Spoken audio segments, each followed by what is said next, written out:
बिल्लाह रब्बिल आलमीन वस्सलातु वस्सलामु अला रसूलिल करीम व आलिहि वस्सहबी अजमईन।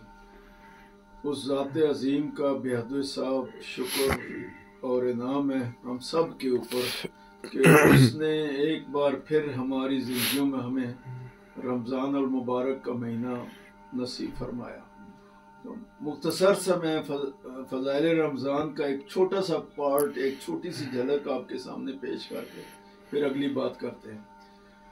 शबान की इरफान भाई आखिरी तारीख थी, आखिरी तारीख, और नबी पाक सल्लल्लाहु अलैहि वसल्लम ने सहाबा इकराम को इकट्ठा फरमाया और उनसे मुखातब होकर खुतबा इरशाद फरमाया कि ए मुसलमानों, तुम्हारे ऊपर एक अजीम व शान महीना साया अफगन होने जा रहा है, जिसके रोजे अल्लाह ताला ने फर्ज कर दिए हैं। और इस महीने का पहला अशरा जो है वो रहमत है, दूसरा अशरा मग़फ़िरत है, तीसरा अशरा जहन्नम से नजात का अशरा है।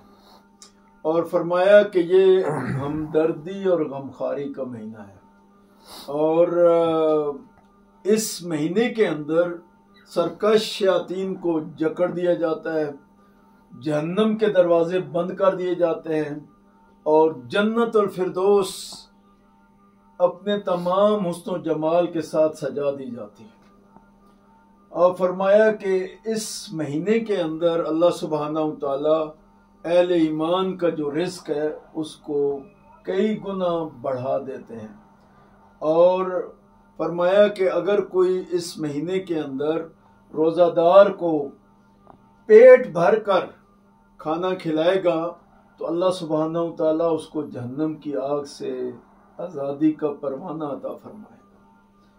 तो सहाबा इकराम, उस ज़माना ऐसा था कि तंगी और उसरत का ज़माना था इरफान सजाद भाई।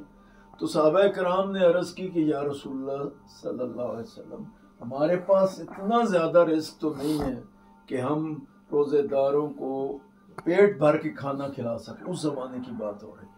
तो नबी पाक सल्लल्लाहु अलैहि वसल्लम ने फरमाया कि किसी को पेट भर खाना खिलाने पर ही मौकूफ नहीं है।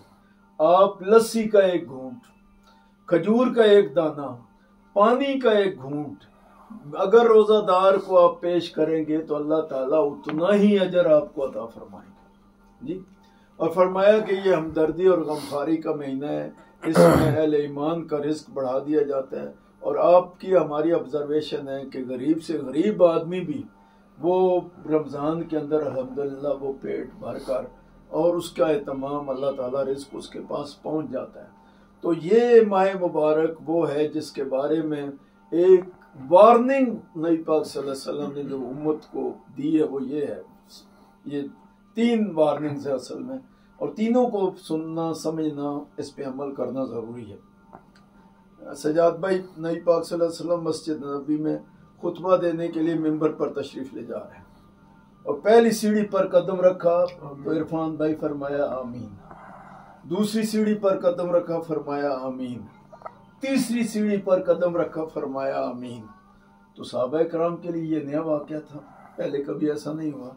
तो खुतबे के बाद पूछा सहाबा इकराम ने कि या रसूलल्लाह सल्लल्लाहु अलैहि वसल्लम, आपने 3 मरतबा आमीन फरमाया, क्या माजरा है? तो फरमाया कि जब मैं खुतबा देने के लिए जा रहा था तो जिब्राइल अमीन आए, उन्होंने 3 बद्दुआएं दी। 3 बद्दुआएं। बद्दुआ कौन दे रहा है? जिब्राइल अमीन, फरिश्तों के सरदार। और उस पे आमीन कौन कह रहे हैं? अशरफुल अंबिया, तमाम अंबिया के सरदार। तो इसकी शिद्दत का अंदाजा करें कि बद्दुआ देने वाले फरिश्तों के सरदार हैं और आमीन फरमाने वाले अशरफुल अंबिया, अंबिया के सरदार है। यानी इससे कोई बच नहीं सकता। पहले तो ये सेट कर ले अपने माइंड में।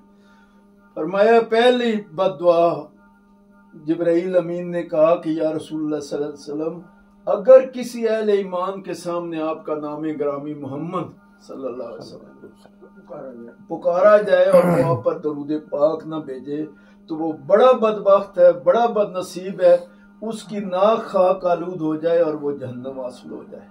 हजूर ने फरमाया आमीन, वाकई वो बदबख्त है। ठीक है।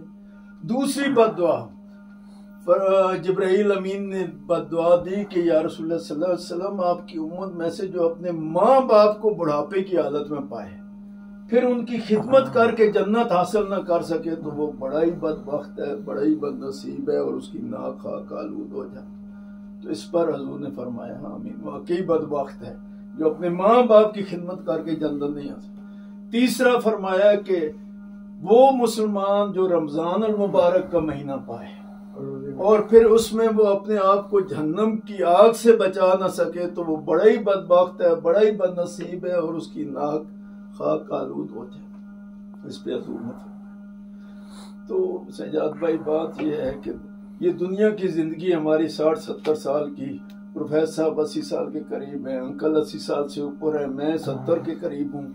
तो ये हमारी टोटल लाइफ जो है आधा घंटा बनती है, आधा घंटा कुरान और हदीस की रोशनी में। तो आधे घंटे में हमने कोई किले फतह नहीं किए, इतने बड़े एडवेंचर नहीं किए, तो पीछे जो जिंदगी रहती है हमने क्या करना है। तो असल ये है, शेख अब्दुल कादिर जिलानी फरमाते हैं कि बदबख्त इंसान, दुनिया के लिए उतनी मेहनत कर जितना तुझे यहाँ रहना है, और आखिरत के लिए उतनी मेहनत कर जितना तुझे वहां रहना है। तो कोई तकाबली जायजा है ही नहीं। आधा घंटे की जी जिंदगी के पीछे हम लट्टू हुए फिरते हैं, और जहाँ हमेशा हमेशा रहना है वहां के लिए हमारी तैयारी कोई नहीं है।